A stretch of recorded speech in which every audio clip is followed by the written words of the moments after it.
Fala aí, torcida tricolor, seja muito bem-vindo a mais um vídeo do canal. Triunfo importante por 1-0 diante do Vasco. Aí o Bahia consegue se manter aí em quinto colocado, atrás apenas do Botafogo, né? Sexto colocado, perdão, atrás apenas do Botafogo. E agora vamos ver a coletiva aí do Rogério Ceni, né? O Bahia teve muita dificuldade hoje, jogo duro, né? Mingo foi expulso, Pulga saiu ali meio machucado, mas creio que tá bem. Vamos ver agora o que o Rogério Ceni vai falar. Se inscreve, comente suas opiniões nos comentários, sua opinião que é muito bem-vinda. Então, sem mais delongas, vamos para a coletiva. Do DVD, o Acevedo e o no meio do Everton. campo, o Everton. Eu queria que você falasse a respeito disso e do jogo de hoje. Bom, sobre o jogo, eu acho que fomos dominantes os 90 minutos, ou sei lá, 90% do jogo, tivemos o controle do jogo, as melhores oportunidades, melhores ações, continuamos sofrendo para fazer um número maior de gols, passamos zerado na parte defensiva, e acho que quase sem trabalho, poucos foram lances que o Vasco chegou à frente. Áreas por Gilberto. Gilberto vinha de lesão, jogou não sei quantos, 75 por aí, não sei quantos minutos ele saiu no jogo passado.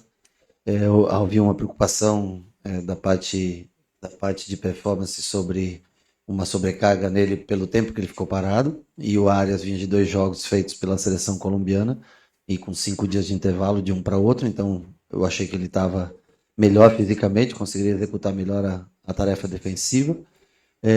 Nico e Everton entraram no jogo passado, eu conversei com o Everton, venho conversando sempre com ele.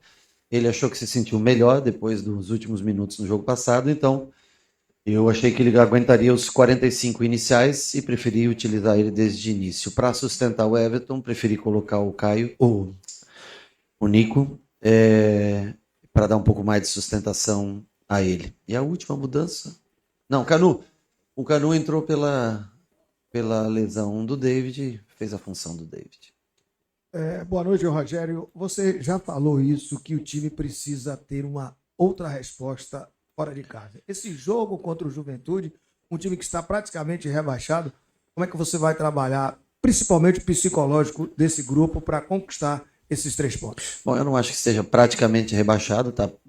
Bom, também não sei os resultados de agora, como estão os jogos e como vão acabar a rodada, mas tem 9 pontos para disputar. Jogou, pelo jeito, um jogo bem parelho, pelos números, só vi os números agora contra o São Paulo, mas não assisti absolutamente nada do jogo. Vem fazendo bons jogos, vem obtendo bons resultados, acabou de ganhar do Vasco no Rio de Janeiro por 3-1. Quando joga em casa, normalmente apresenta um bom futebol, então não tem. O Sport rebaixado aí, de fato, estava ganhando de 2-0 do Botafogo, o Sport estava ganhando de 1-0 do Flamengo. As pessoas querem aparecer, querem mostrar seu trabalho individualmente para que possam, se não estão com contrato, possam ser contratadas por outros clubes. Então, eu acho que isso não muda a maneira dos adversários jogarem. Todos os jogos fora de casa foram grandes oportunidades, alguns nós conseguimos, poucos, né, contra a Red Bull, Corinthians e mais um, Palmeiras, e agora são os últimos jogos do campeonato. Se a gente quiser, se a gente almejar brigar pelo 5º lugar, é necessário conquistar um triunfo, uma vitória longe de casa. E esse jogo do Juventude é o próximo, é o que está na lista. Então, para trazer contra o Sport a chance real de brigar pelo 5º lugar, se faz necessário vencer o jogo contra o Juventude. Ceni, na expulsão do domingo ali, eu vi que o Banco do Bahia reclamou bastante, né? Eu queria que você falasse aí o que você achou da arbitragem do Jefferson Ferreira e o que aconteceu ali, porque eu estava atrás do gol, não entendi nada que aconteceu na saída domingo. Tá, primeira substituição não ia sair o Pulga, mas no momento o Pulga vai para a maca e a gente muda a substituição.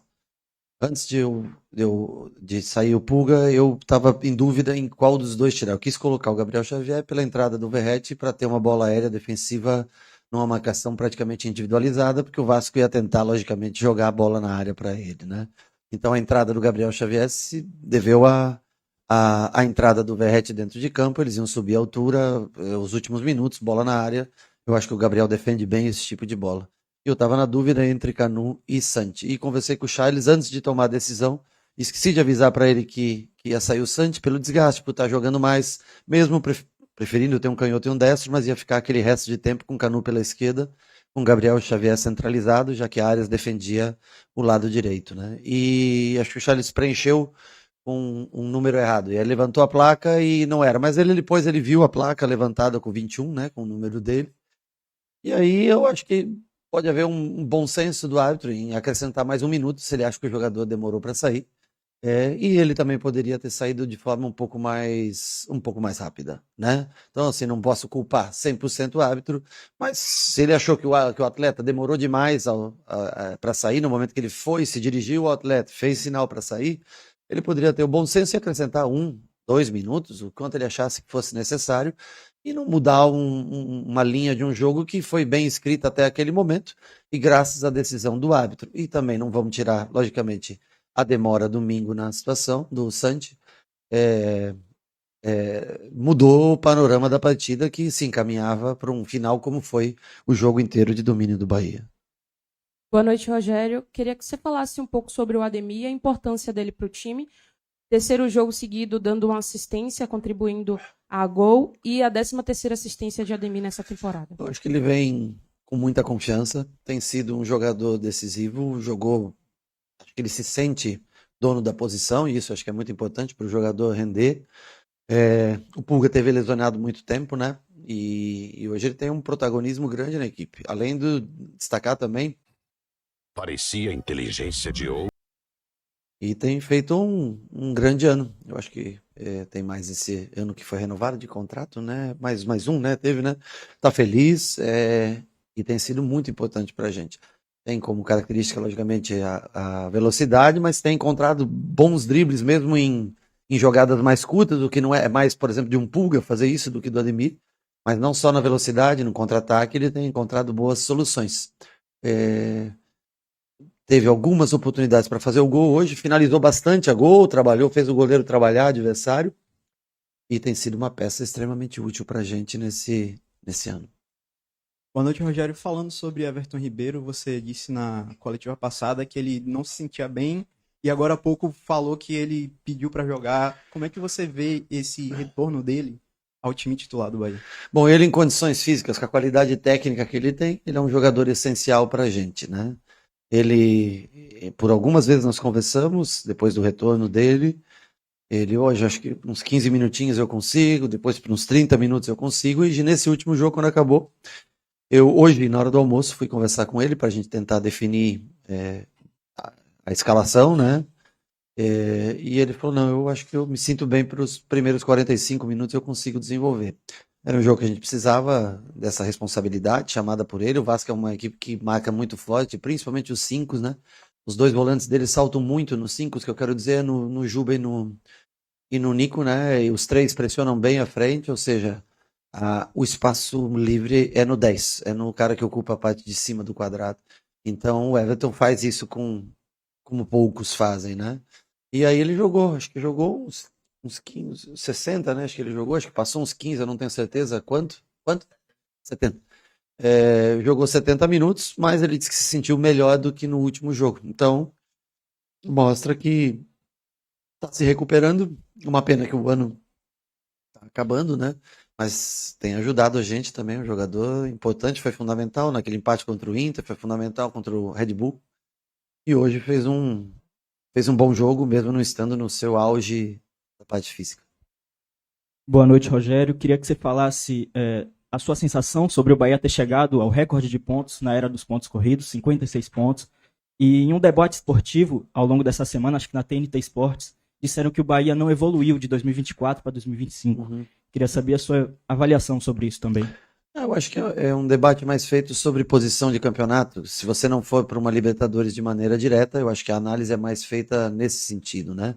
O estilo de jogo é diferente do que era no passado. Nós acho que conversamos isso até na última coletiva, onde jogávamos muito com Cauli, Veraldo e Daciano. Hoje a gente joga mais com 9 e 2 pontas, né? Muda bastante, apesar da característica de marcação ser similar ao ano passado. A maneira como ataca ela é diferente, como é a construção com Juba por dentro. Quando ano passado nós não fazíamos tanto isso.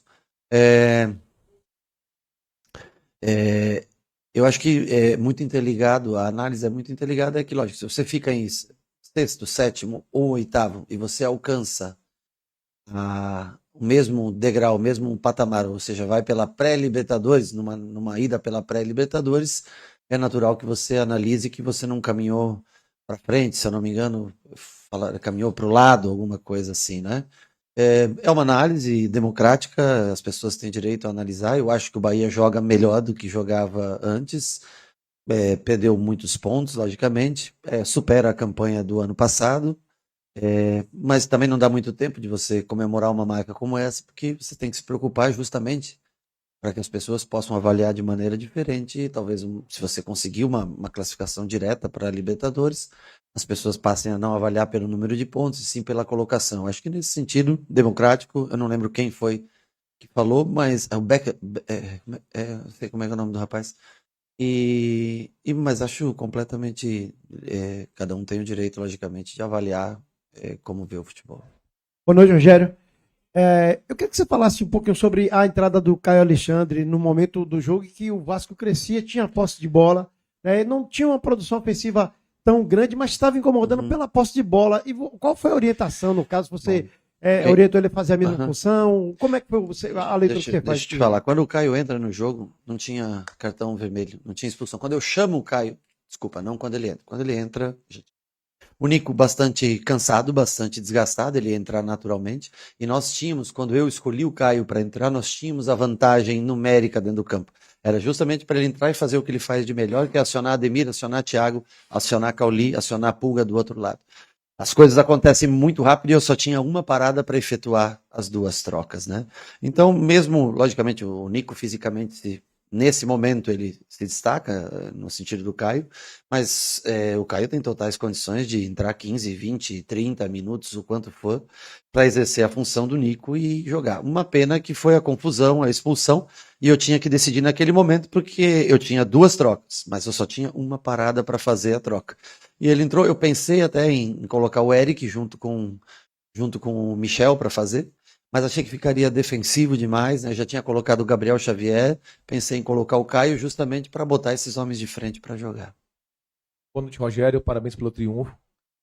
Muito se fala a respeito de Jean Lucas, que não vem desempenhando bons jogos, já é o quarto ou quinto jogo de Jean, ele tem mais de 57 jogos na temporada, obviamente que é o atleta, salvo engano, que tem maior número de jogos, e não sei se isso influencia a questão do pouco desempenho, do baixo desempenho em relação aos outros jogos. Você perdeu agora o Michel Araújo, potencialmente, potencialmente, ainda vai ser avaliado. Perdeu o Mingo por expulsão, tivemos aí o Pulga que saiu também com pancada. Cansaço. Então, assim, existe uma questão da gestão do elenco.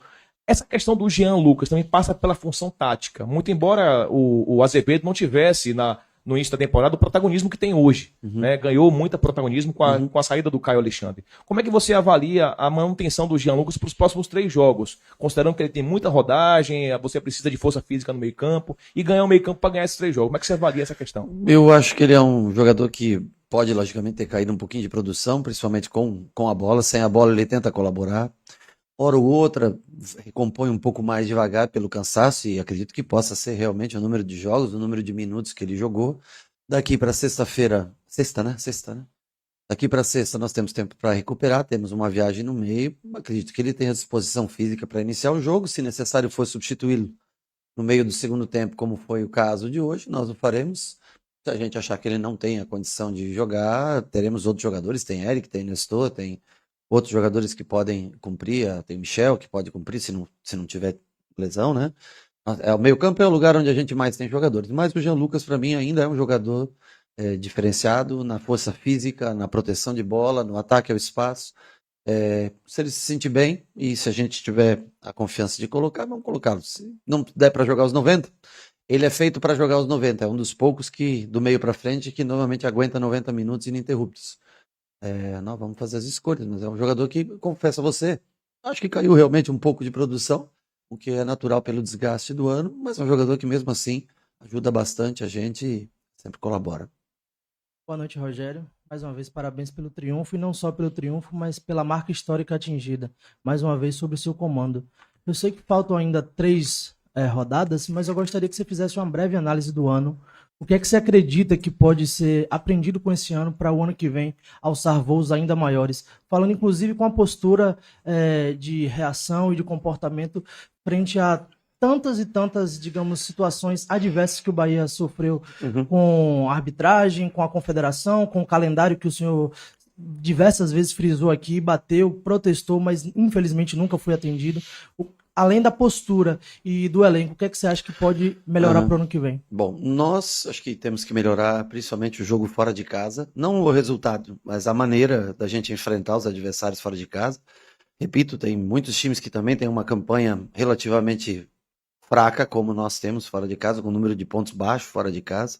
Mas nós não temos que nos preocupar com os outros, e sim, se a gente quiser atingir um número mais alto de pontos no próximo Campeonato Brasileiro, nós vamos ter que melhorar o desempenho fora de casa. Repetir o desempenho em casa é um grande desafio, né? Tanto que eu acho que o Bahia nunca somou tantos pontos em casa como somou nessa temporada. Eu acho que ficar só se atendo também à campanha fora de casa, o campeonato é um conjunto, né? Mas nós temos de fato que melhorar o jogo fora de casa. Como peças, nós temos muita peça técnica de construção, o nosso jogo construído ele é muito bom, mas defensivamente nós precisamos tentar nos reforçar em jogadores que poderão vir, como toda mudança de ano acontece, saída e chegada de jogadores, né? Dar uma atenção maior nessa parte de força, que é o que determina muitos jogos fora de casa, talvez mudar um pouquinho, de repente, a maneira de jogar dentro e fora, com peças ou com sistema, né? Eu acho que dessa maneira. Sobre calendário, não tem a Copa do Nordeste no próximo ano, que diminui o número de jogos, em contrapartida, por isso seria tão importante caminhar para a Libertadores de maneira direta, porque a pré-Libertadores, quando a gente jogou esse ano a pré-Libertadores, nós enfiamos jogos no meio de Campeonato Baiano e Copa do Nordeste, onde o nível é mais baixo. E nós conseguimos, praticamente trocando todos os jogadores de uma partida para outra, enfrentar a pré-Libertadores e enfrentar esse tipo de campeonato. Esse ano a pré-Libertadores ela adentra no Campeonato Brasileiro, né? Se eu não me engano, as datas do Brasileiro no começo são de meio de semana, né? Meio de semana, e os campeonatos regionais estaduais de fim de semana. Então eu acho que nós temos um grau de dificuldade grande. Então é isso que eu tento mostrar para eles, da diferença que é você se classificar de maneira direta e ter que enfrentar uma pré-Libertadores, quando você, no final de semana, você não vai pegar o clube X do estado, você vai pegar, sei lá, o São Paulo, o Corinthians, o Palmeiras, enfim, equipes que vão estar investindo nessa competição. Continuo com a minha tese de que sempre o Campeonato Brasileiro é o campeonato mais importante que nós temos. Mais importante para nós do que Libertadores, do que todos os outros campeonatos. Não significa que nós, pelo amor de Deus, temos que abrir mão de outros campeonatos.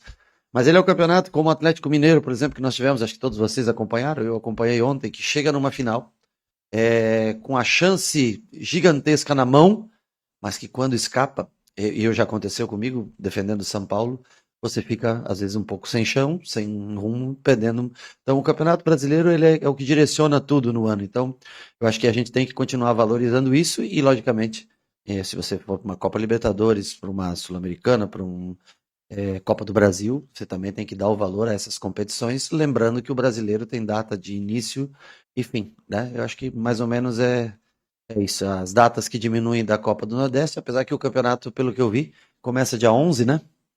E nós não temos praticamente meio fim de semana até a primeira parada data FIFA no mês de março, ali, sei lá, 20, 21, não sei que dia de março, não me recordo agora.